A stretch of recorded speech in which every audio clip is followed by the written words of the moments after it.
Tax Collector is written and directed by David Ayer. And he's best known for his works like End of Watch, Suicide Squad, and Bright on Netflix. Now, Tax Collector takes place in the South Central Los Angeles, where there's like gangs and drug dealers somewhat running the streets.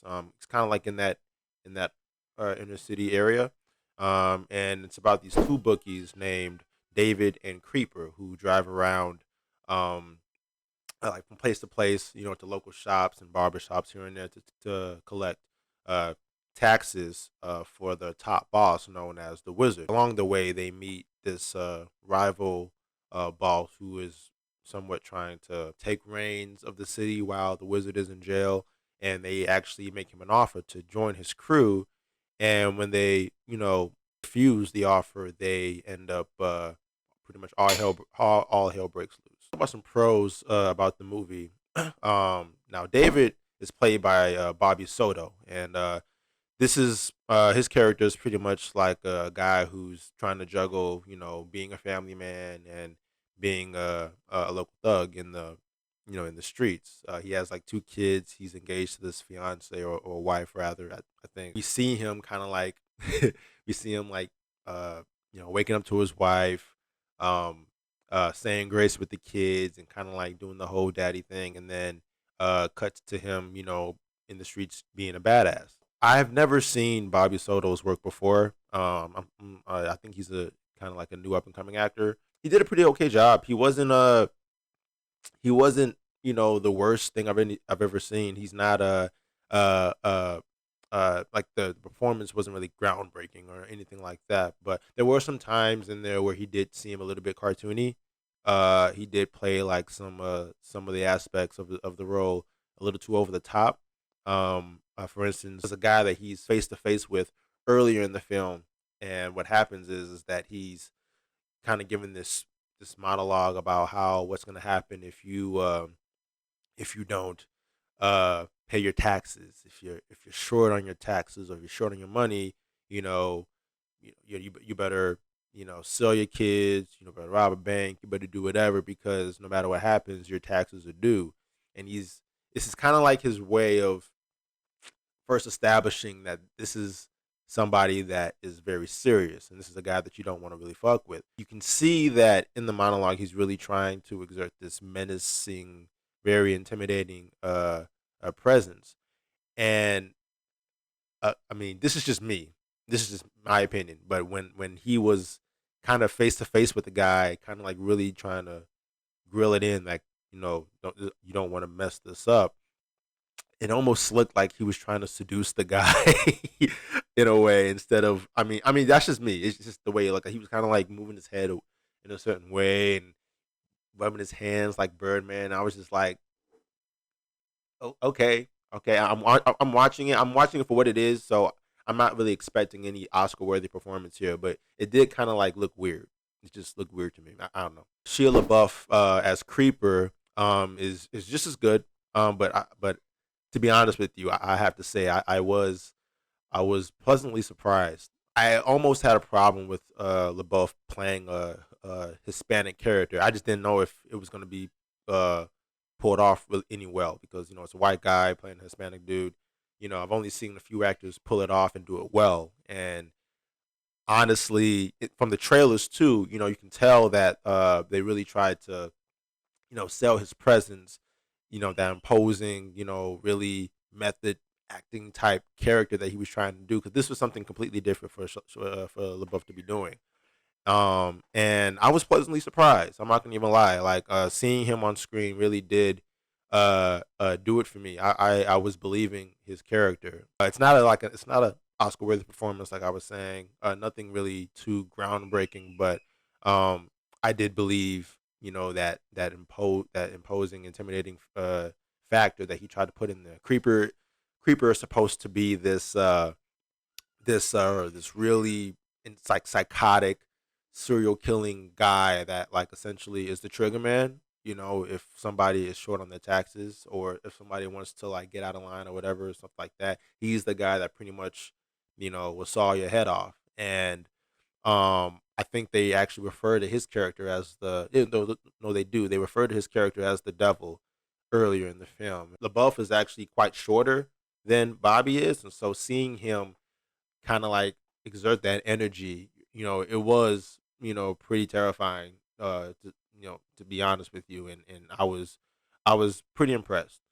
What was a bit of a treat for me was seeing like some cameos in the film. There were some actors that I saw before that I actually enjoy seeing in certain movies and stuff like that. Particularly George Lopez. Now George Lopez shows up like as this uncle of David. And normally when I see George, like I love George Lopez. I love seeing him in practically anything. I think he's really funny. I loved his show, and I love his screen presence as well. And I do, I didn't expect him to be just so serious. He plays more so of a serious character as like this no nonsense uncle that is like smacking David around, and like don't talk back to me and all that kind of stuff. And he's like saying f words and being kind of just really being this the street level kind of character, and it was just it was quite it was charming to see. I mean, it wasn't a bad performance, but it was just like, oh, okay, this George Lopez, cursing somebody out, and being angry. It was it was just kind of fun to see. It was just different. Cynthia Carmona played Carmona, I think Cynthia Carmona. That's how you say it. I think she plays Alexis, which is David's wife or fiance. And she does a pretty good job too. It's nothing really, like I said, no Oscar worthy performances here. But she does a good job with that. There are some moments where she is a little over the top with her lines and stuff like that. But other than that, she does it. She's like this ride or die, loyal girl by his side and stuff like that. But for the most part, she gets the job done. Like, no, I didn't really have a problem with her like that.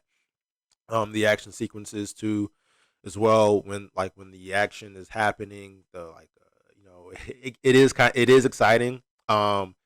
It's very gritty. It's very graphic. It's very violent too, and I get a kick out of that kind of stuff. I'm a sucker for really ultra violent, urban films and stuff. Menace to Society and Set It Off, all that kind of stuff. I'm just a sucker for that kind of stuff. I gotta say, but the way they filmed it was pretty exciting. So it was, you know, I was liking it. Now, as for the cons, and I think this is what really kind of drives my key point in what I feel about the film. Uh, the story, feels too much like a Training Day movie. Now David Ayer did also write this movie, so he is responsible for the likes of Training Day and End of Watch and all those kind of films that feature like two characters kind of just driving in the car and things like that. The thing of it is though is that there's something about this movie that feels too much like a Training Day copycat. Um, it's two guys in a car driving around town, getting into shit. But after a certain amount of time, it starts to feel a little bit repetitive.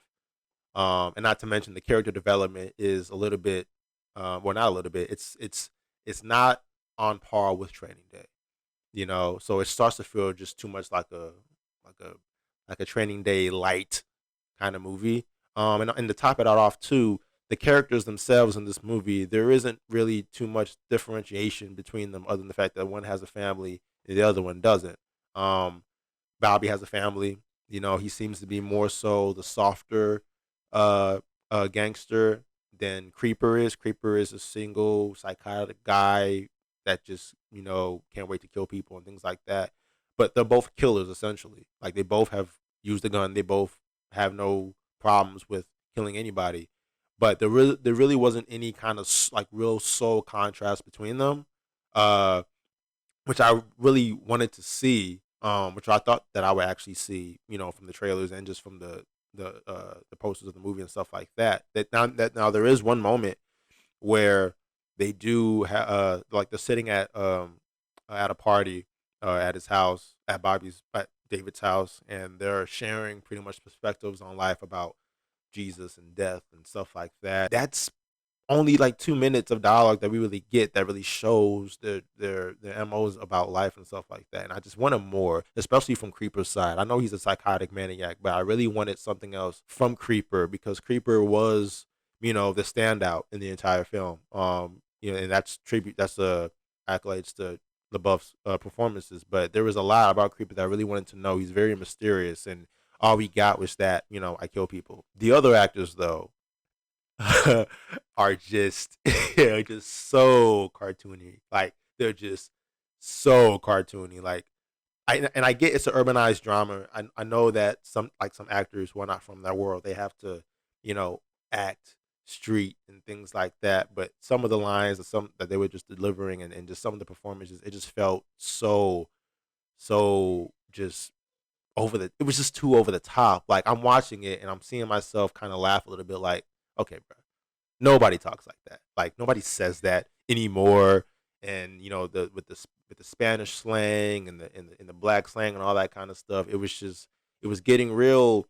It was just getting real superficial at that point. And of course, it's a street film, so you're going to be witnessing more Hispanic stereotypes. And that's not really the worst part of it, to be honest with you. There's a scene in here where the villain is performing a ritual where a woman that emerges from the shadows, painted in all black, like from head to toe, black with like these white streaks across her. And there's another woman next to her that's nude, that's just standing there waiting to get her throat cut. And when she gets her throat cut, the blood is like spilling all over the villain's body as a way to say I'm covered by the blood of the devil or something. And I was like, okay, but why is that in this film? That's kind of how you guys, you know, uh, get ready for war. um, so yeah, I just thought it was weird. Pray to like the Saint of Mary or something, not like have a woman bleed over him. I was just like, nobody does that. That's just kind of weird. That's the over the top stuff that I was talking about. Other than that, it's not anything. I'm not gonna say that it's a movie you need to stay away from, or this is the worst movie I've ever seen. I don't think it is. There was a good chunk of it that I did enjoy. I did have a kick out of it. I loved Shia LaBeouf's performance. I really did, and I can see why most folks don't uh like it. But it's not like an abysmal film. David Ayer usually is like a hit or miss for me. And he's not a bad director. I'm not gonna say he's a bad director. I've seen some of the stuff that I actually really enjoy. Like I really did enjoy Training Day, End of Watch. Those are my two favorites. I enjoyed Harsh Times as well.